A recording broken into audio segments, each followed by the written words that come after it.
I might have cancer again, but that's not what I'm worried about.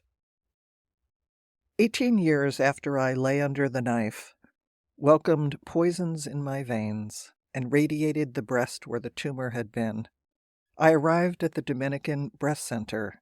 It was time for my annual mammogram. I sat quietly in the waiting room, phone in hand, doom scrolling while I waited for someone to call my name. And when they did, I was not afraid. It had been almost 2 decades since my 10-year-old and 14-year-old drew on my chest with black Sharpies the night before my surgery. On my left breast, Eli instructed the surgeons in bold, "Not this one, the other one." On my right breast, Lizzie wrote, "This one." And on my belly, they both proclaimed, "Take good care of our mom." My prayer that whole long year in the cancer underground was a simple one. Please, let me see them graduate from high school. And I was lucky. I got my wish. In the 18 years I've been cancer-free, I've never taken my health for granted. I know with certainty that in one moment everything can change.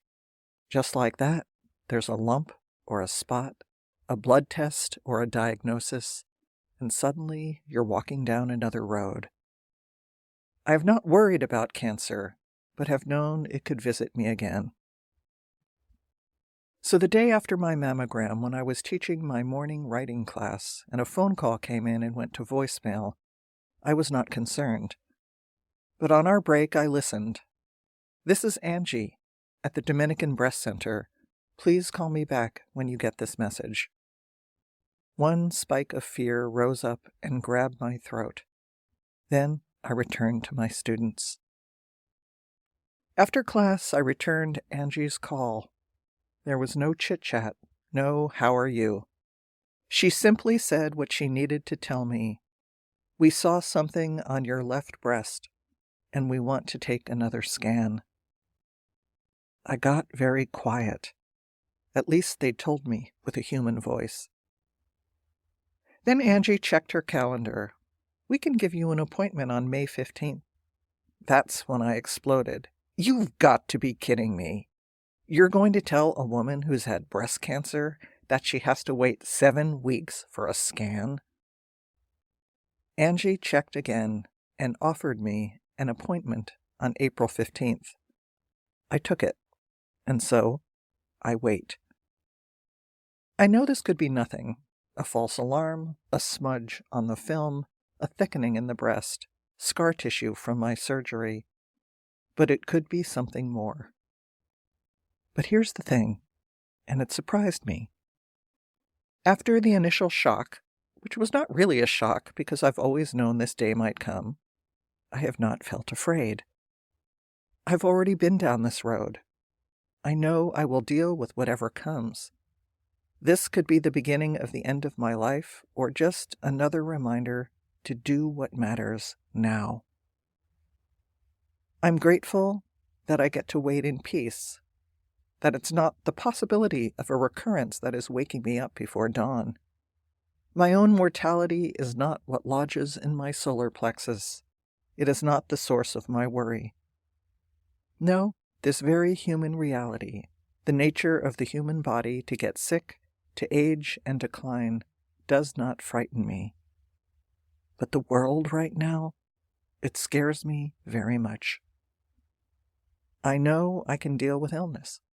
I know that my life will end. I know that one fork in the road leads down one path and the other fork leads to another. I can see myself traversing either road. Having cancer or getting a reprieve fits into the natural course of events. One generation aging and dying, a new generation being born. It is not shocking. It is not the world out of joint. But the cruelty and destruction of the U.S. from the inside is not normal. It is overwhelming. It is terrifying. It makes me very much afraid. And fear is the point, is it not? Fear is how they erase us into submission. But I do not accept their terms. I will not acquiesce. I will not be quiet. It is time to summon up the fierceness I felt as a mother longing to stay alive for her children, to harness that same passionate love and extend it out into this broken world.